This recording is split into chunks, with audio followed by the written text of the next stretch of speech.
Kidd Kraddick in the morning. The Showbiz Top 5. Katherine Heigl is taking a leave of absence from Grey's Anatomy. The producers are writing her out for 5 episodes so she can go off and film another romantic comedy, this one called Life as We Know It. So it'll be Izzy-free for a little bit, and it'll probably coincide with Ellen Pompeo's maternity leave because she's due to give birth to her baby girl next month.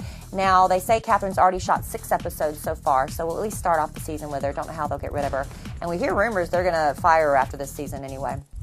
Now, according to one of his buddies, Dean McDermott, who is married to Tori Spelling, only married her because he thought she'd inherit mega millions when her dad, Aaron Spelling, passed away. Well, Tori was a little shocked, and Dean was absolutely livid when they found out he died and left her with pretty much close to nothing. So now we're hearing that he's just staying with her because of the cash, because now they have the Oxygen show. And until, that horse rolls over and dies, he's going to stay with that. In fact, he calls her a horse. Isn't that awful, behind her back? And I think Tori's a sweet girl. I hope that's not true. I hope this is a big fat lying rumor.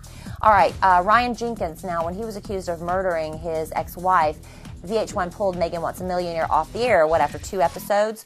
Well, now Megan is going to get another reality show because pretty much VH1 promised her, you keep your mouth shut about this whole incident and about the show, and we'll give you another show. It will not be a dating-themed show. It will be unscripted, which Megan did not want. She wanted it to be scripted. I guess she's tired of coming up with her own one-liners.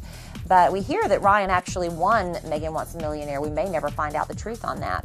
Now, while the city of LA did pay many of Michael Jackson's memorial expenses, and they got a lot of flack for that, we hear that the estate is going to cover the burial expenses. He's going to be laid to rest at sunset tonight at Forest Lawn in Glendale, California, in this big mausoleum. It's like so ridiculously expensive to be buried there, and among the other celebrities in there are Clark Gable, Jean Harlow, Red Skelton, W.C. Fields. It's closed to the general public, so you won't be making pilgrimages out to Forest Lawn to see Michael at his gravesite.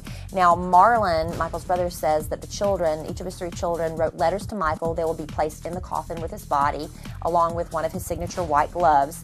Marlon says that Michael's wearing a long black wig, and that they hired a makeup artist to make him look, more lifelike. But every, body that dies has somebody doing their makeup. Gladys, but I'm sure his will be especially interesting. Gladys Knight's going to be singing, and Diana Ross will be in attendance. Neither one of them were there for the public memorial. They're there for the private funeral, which is just for very, very close friends and family. Otherwise, that's about all the details we know. The mausoleum, like I said, is going to be closed, so they've had it shut down for 24 hours in preparation, and they've got a no-flying zone, helicopters over the funeral. So unless the family releases pictures, we probably won't see any of that. DJ AM's funeral was held yesterday in LA, and DJ Jazzy Jeff, remember him with the Fresh Prince? He was there along with Travis Barker and other members of Blink 182. Unlike previous reports, Nicole Richie was not there. She was engaged to DJ AM a while back, and that relationship's long since over. But they said she is absolutely devastated, that she almost collapsed when she got the news, which is really bad because she's pregnant with baby number 2 with Joel Madden, and so doctors came out the house to check on her and make sure she's going to be okay. We found out that DJ AM did not leave a will, but his mother is his sole heir, so she's filed some court papers so she can take care of, finishing up his legal matters and his financial matters. According to court papers, DJ AM was making some serious bank. He had an annual gross income of $3.5 million, and his property was valued at about $400,000. But at the time of his death, his estate reportedly valued at about $1 million, and his debts are listed at close to $3 million. So I've never had to deal with death like that and having to settle up with the estate. So I really don't know how that's going to pan out. Just a sad, sad story all the way around. Anyway, that's your Showbiz Top 5 for Thursday.